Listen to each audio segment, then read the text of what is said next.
السلام علیکم ناظرین، رمضان المبارک کی ان بابرکت ساعتوں میں ہمارے پاس موجود ہیں مفتی مبشر اقبال قادری صاحب، بانی و محتمم جامعہ محمدیہ ڈوگا شریف۔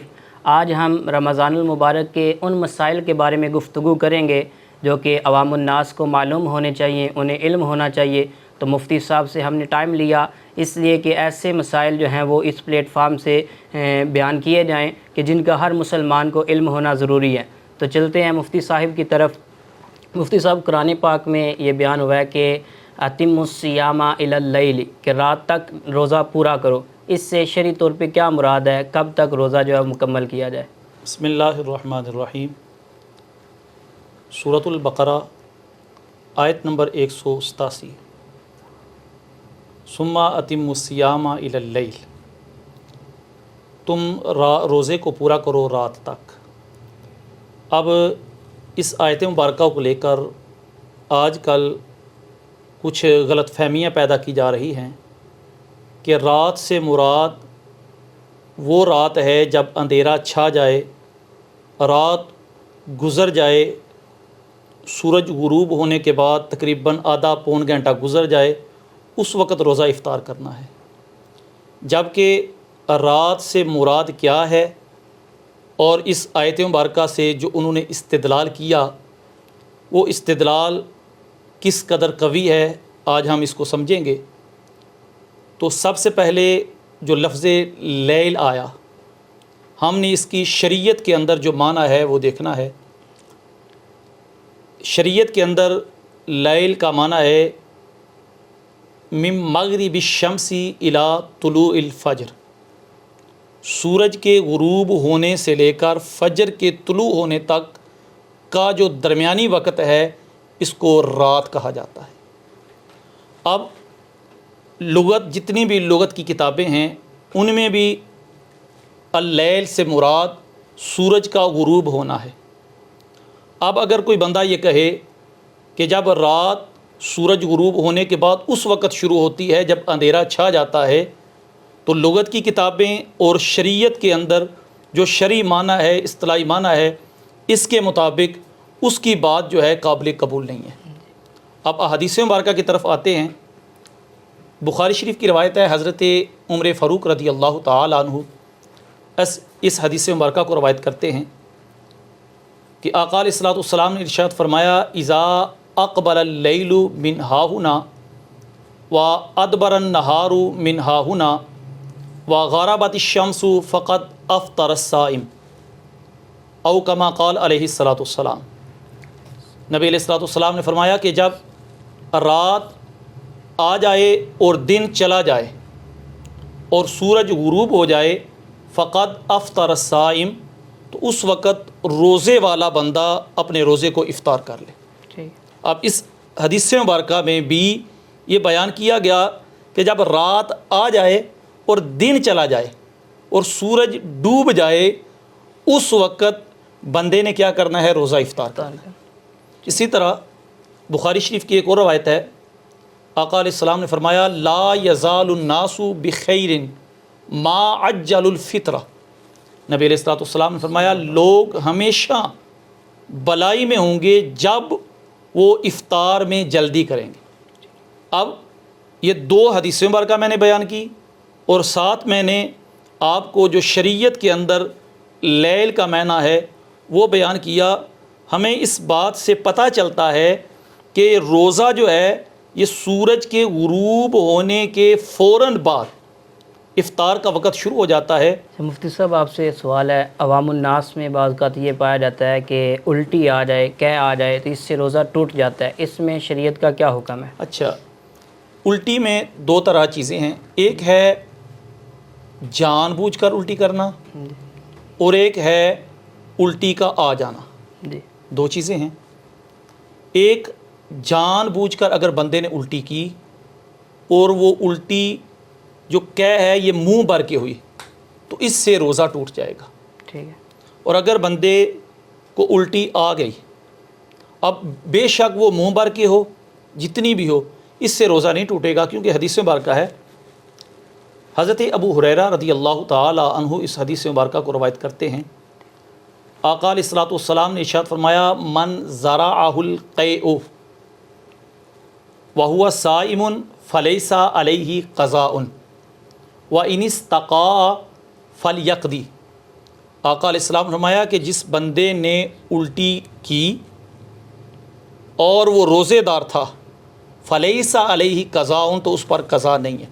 ٹھیک ہے، وان استقاء فلیقضی، فرمایا اگر اس نے الٹی جان بوجھ کے کی تو اس کی پھر قضا ہوگی۔ ٹھیک، تو میں نے یہ مسئلہ بیان کیا ہے کہ اگر بندے نے الٹی کی اور الٹی منہ بھر کے ہوئی جی تب روزہ ٹوٹے گا۔ اب منہ بھر کی تعریف کیا ہے؟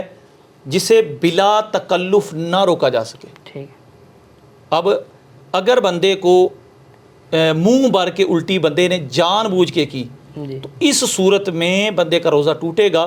اس کے علاوہ اگر بندے کو الٹی آ گئی، تھوڑی آئی، زیادہ آئی، تو اس سے روزہ نہیں ٹوٹے گا۔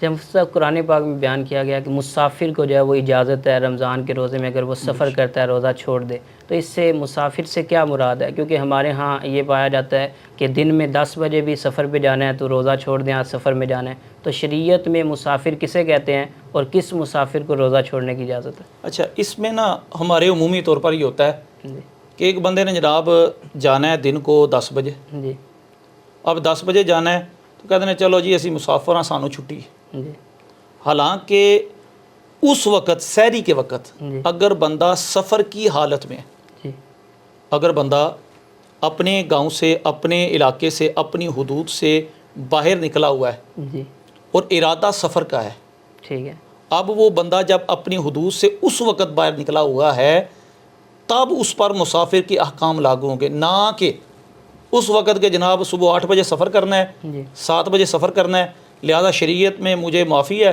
روزے کی، میں روزہ نہیں رکھوں گا۔ ٹھیک ہے، تو یہ وقت وہ ہے کہ جب سحری کے وقت میں بندہ سفر کی حالت میں ہے، جی جی جا رہا ہے یا آ رہا ہے، ابھی اپنے مقیم اقامت والی جگہ پہ نہیں موجود، تو جی اس صورت میں مسافر پر وہ احکام لاگو ہوں گے کہ اس کو رخصت ہوگی۔ ٹھیک بہتر پھر بھی ہے اس کے لیے کہ جناب وہ روزہ رکھے۔ ٹھیک۔ اچھا، رمضان المبارک میں یہ صدقہ فطر کا بڑا بیان کیا جاتا ہے، یہ صدقہ فطر کیا ہے، یہ کس پہ واجب ہے، کتنا واجب ہے، اس کے بارے میں تھوڑی رہنمائی فرمائیں۔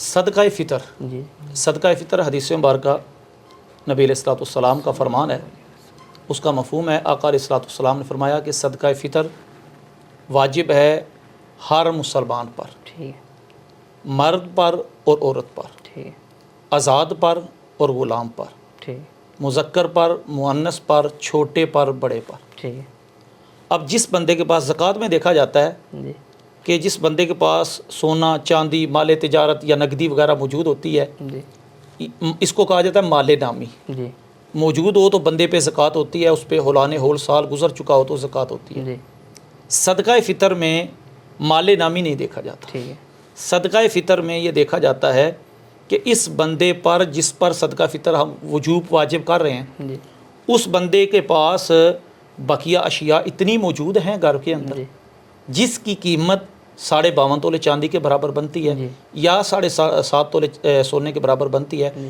تو اس بندے پر اپنا صدقہ فطر دینا بھی واجب ہے اور اپنی نابالغ اولاد کا بھی صدقہ فطر دینا واجب ہے۔ ٹھیک۔ اور بعض اوقات ایسا ہوتا ہے کہ جیسے والد ہے وہ بیرون ملک ہے، یعنی مثال کے طور پہ یورپ ہے یا دبئی ہے، اور اس کے بچے پاکستان میں ہیں، نابالغ بچے، تو وہ بچوں کا فطرہ پاکستان کے حساب سے دیا جائے گا یا جس ملک میں وہ رہ رہا ہے اس ملک کے حساب سے دیا جائے بالکل ٹھیک ہے۔